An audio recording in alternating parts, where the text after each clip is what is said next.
तो मैं इसके बीच में आवाज़ देना चाहूँगा एमएसपी इंटर कॉलेज की प्रवक्ता और मिशन में कंधे से कंधा मिलाकर चलने वाली मैडम श्रद्धेय शीला गौतम जी, वो माइक पर आए। धन्यवाद संचालक महोदय।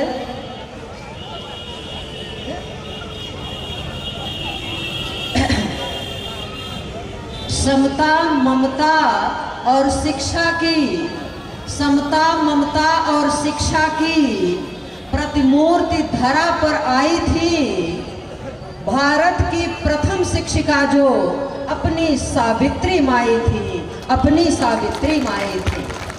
आदरणीय मंचासीन अतिथिगण, निर्णायक मंडल और सबसे परम आदरणीय मोस्ट कल्याण के डायरेक्टर श्री गुरुजी और यहाँ पर उपस्थित सभी बंधुओं और सभी बहनों, आप सबको माँ सावित्री बाई की 194वीं जयंती पर बहुत बहुत बहुत बधाई। संघर्ष ही हमारा जीवन है, संघर्ष से डरना नहीं, संघर्ष से लड़ना सीखो।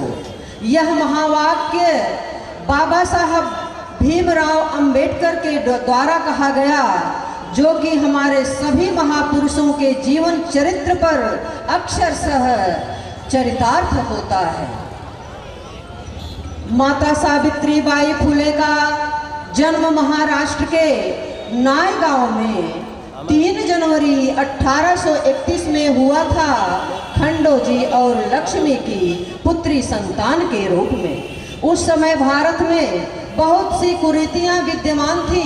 उन कुरीतियों में बाल विवाह भी एक बड़ी कुरीति थी, जिसका शिकार माता सावित्री बाई को होना पड़ा था। और 9 वर्ष की अवस्था में 12 वर्ष के ज्योतिबा फुले से उनका विवाह 1841 में हुआ था।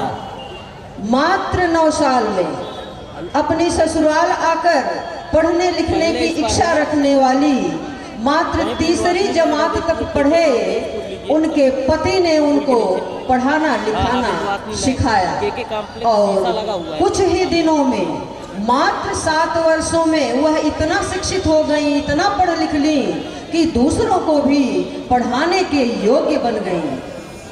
और उन्होंने, दोनों लोगों ने, फुले दंपति मिल करके समाज की महिलाओं को शिक्षित करने की बीड़ा उठाए, लेकिन यह सब इतना आसान नहीं था। समाज ने जमकर विरोध किया और उसका खामियाजा इन्हें अपना घर छोड़कर उठाना पड़ा। लेकिन कहा जाता है कि जहाँ चाह वहाँ राह होती है।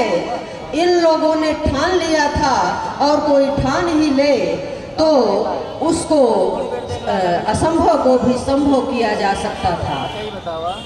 खम ठोक ठेलता है जब नर, पत्थर के जाते पांव उखड़। खम ठोक ठेलता है जब नर, पर्वत के जाते पांव उखड़। मानव जब जोर लगाता है, पत्थर पानी बन जाता है, पत्थर पानी बन जाता है। तो कहाँ रुकने वाले थे? इन लोगों को भी सफलता मिली। लाख लोगों ने कीचड़ फेंका, लाख लोगों ने फबतियां कसी, अपमानित किया, लेकिन ज्योतिबा दंपति ने अपने मिशन को आगे ही आगे बढ़ाया और 7-8 लड़कियों के साथ पहला महिला विद्यालय 1848 में पुणे में इन्होंने स्थापित किया।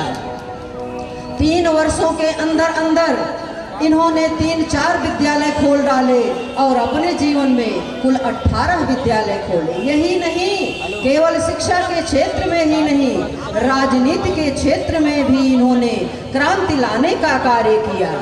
सामाजिक बुराइयों को दूर करने का काम किया, समाज सुधार के लिए काम किया। उस समय तत्कालीन समाज में, सवर्ण समाज में विधवाओं की स्थिति बहुत दयनीय थी।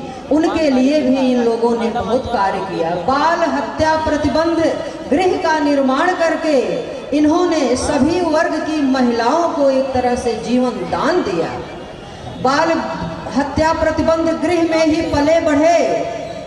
उनके एक विधवा ब्राह्मणी के पुत्र को ही, जिनका नाम यशवंतराव रखा था, उसे अपना उत्तराधिकारी बनाया और ऐसे ही समाज सेवा करते रहे।